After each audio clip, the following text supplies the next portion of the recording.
Welcome back to our series. We're heading out from Crane to Hope in this episode, so come along for the ride. Yeah, I gotta watch it. I'm gonna have to duck. Okay, highball. Very slowly. Low clearance.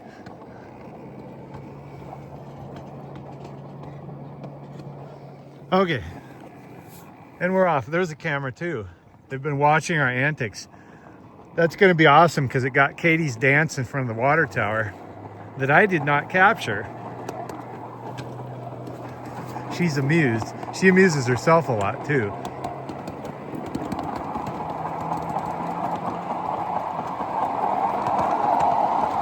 And we rejoin the main and there's no traffic.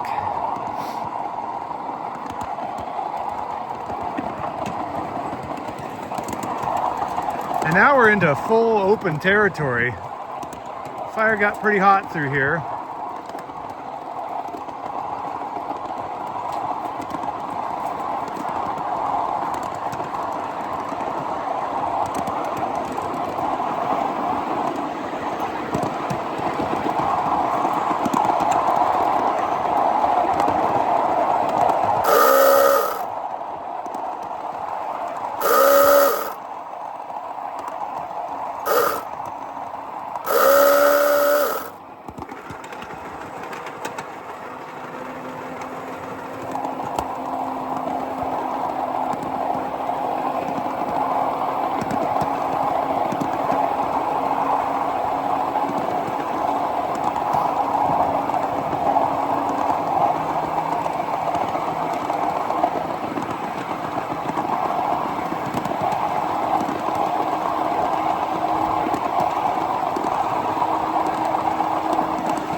Off in the distance is the shelter at Hope Circle.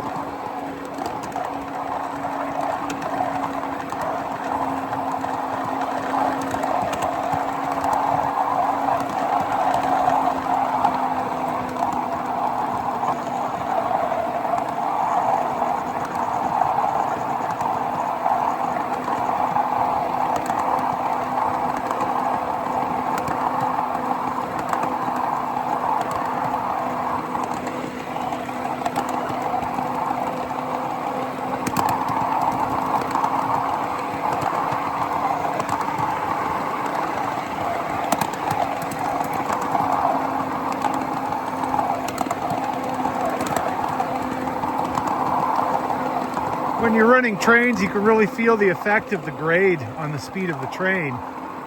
So we're on a 1.85% grade right here. And you can hear it slow down quite a bit. So you can adjust the throttle, or if it's not that bad and you're okay going a little slower, you just let it bog down a little bit. But when traction is a consideration, you don't really want to let it bog down too much or you might stall. Also, if you're trying to hold a schedule, You don't really want to let it bog down either. You want to maintain a consistent speed. Okay, this is the entry and exit of Hope Circle. So we're going to throw this switch to the left. Yeah. And we're going to run through this switch because it's a trailing point, variable point switch. And this one is the one we've lined. Takes us into the circle.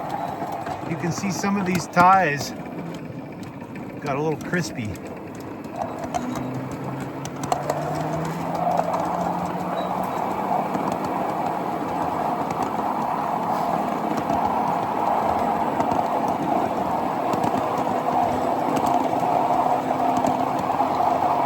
There was another track that went through there that connected. They've taken that one up.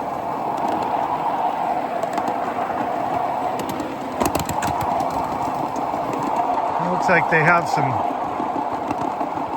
flat cars with some track panels on this spur. There's an additional spur that goes down there, and it was originally planned to go all the way down that valley, but the real end of track is just past where you can see there.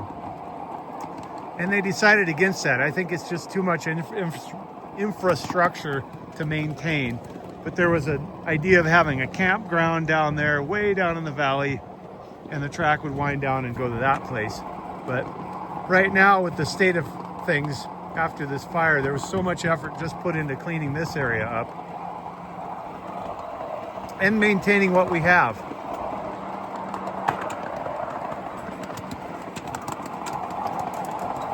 They've got a ballast tipple here and some Train Mountain ballast cars. You can see the little levers open the dump gates on the side, and that's what they use to ballast this track.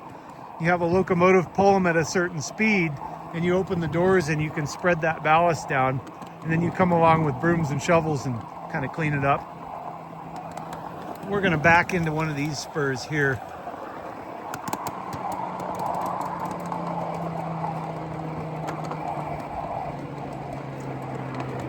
So these variable point switches are also known as kick switches. So we'll go past this one and we'll kick those points over to the other direction and back into the spur ski. The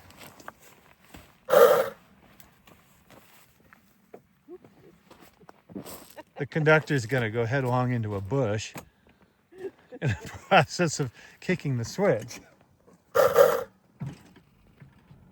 Now, I'm going to watch this drawbar because last time I did a shove move, it levered this car off the track when we were on uneven track. I think this tank car doesn't quite weigh enough for those kind of moves, so I'm going to just go really easy on it, see what happens. If I need to, I can add some 1x2 or 1/2x2 steel bar stock to the bottom of that frame.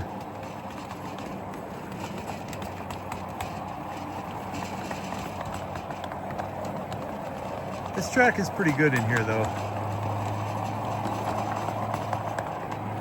Of course, we haven't finished moving. A lot can happen between here and there.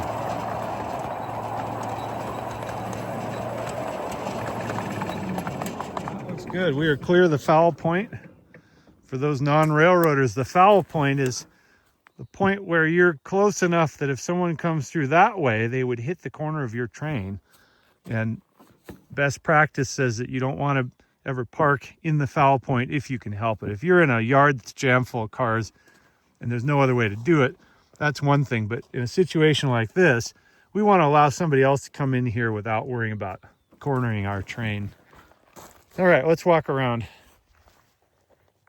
This is the structure that we were talking about earlier, made with timber salvaged from this site after the fire. It was milled locally in the South Meadow here at Train Mountain, and then they had a bunch of volunteers that designed it and constructed it on site near the motor pool. And the work they did is just incredible. So many hours of labor and you can see the details.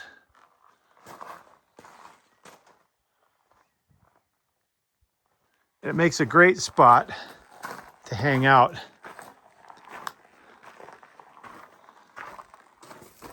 I'm just curious. I bet this turns on the lights.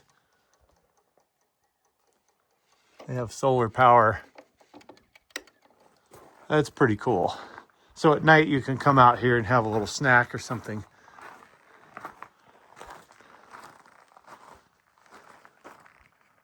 Let's just do a 360 view here.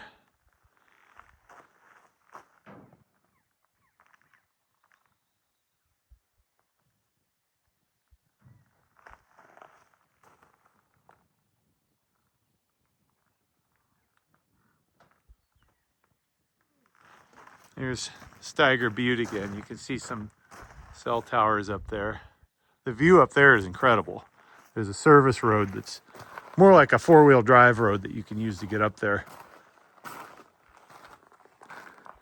And there's an outhouse facility there. Lots of parking there and over here at the gravel quarry. This is a popular destination, and if you don't have your own train, a lot of times you can bribe your way or bum your way onto someone else's train. Or I think Train Mountain actually sells a package where you can come out for a certain donation or sale price and ride a train, and they provide a picnic and kind of a guided tour. Normally their trains are just donation, the ones that go just on the south side.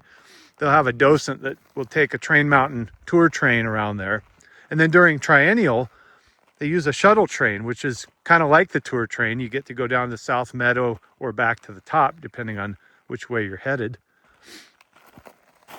Let's take a look here. Here's one of those ballast cars. This can be real tonnage. That's probably maybe not quite a half yard of ballast, but when you get a couple of these in a row, it's some serious tonnage. So they have pneumatic brakes supplied by the locomotive. And the way these operate, let's make sure this is empty before I open it. You flip this lever and you can regulate the flow using both that lever and the speed of the locomotive to spread the ballast along the track. They don't really have any inward dumping, and so usually you spread it on the outside and then rake a little bit between the ties for the inner area, and then you'll come along with a tamping bar, tamp it up firm, and then groom it. They have different ways to groom it. They have almost like a weed eater, but it's got a broom on it, like a power broom, and you can just broom it that way, or you can do it by hand with a big push broom. But it kind of gives you an appreciation for the amount of work it takes to build this railroad and maintain it. If you look at these pieces of track, these are panels that are built in their track shop, and they have templates for straight sections, switches, curves, different degrees of curves and different types of switches. Some switches are long and some switches are really tight with a tight radius curve coming off, and so they have templates for each of those. And they lay down this Trex material. It's all pre-cut, and they have a router that cuts grooves in the ties for the tie plate. You lay the plate down the rail and then screw it in place. In some places they use aluminum, and in a lot of places on the main line they're going to steel because it wears a lot better with all the traffic. So we've got steel on Trex. And you can see there are areas with different colors of Trex. This stuff may have been in the fire and got a little toasty. You can see the difference in texture. And then other areas, here's a service road. So they protect it. So this track is on some steel, and that can withstand being driven over by a vehicle. Usually there's some heavy channel that goes down, like 2 or 3 inch steel channel. So that stuff's not going to bend unless you hit it with a bulldozer. Let's keep walking around. Do some more exploration here. So these yard tracks are designed for various lengths of train. You could probably get a couple trains in this last one.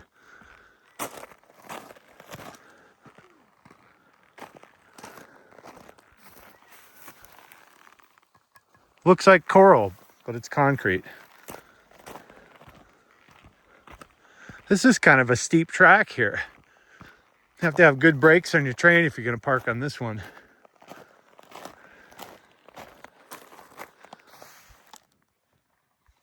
With the rains, we see some greening up. Lots of interesting wildflowers, things that I didn't expect to see along the way.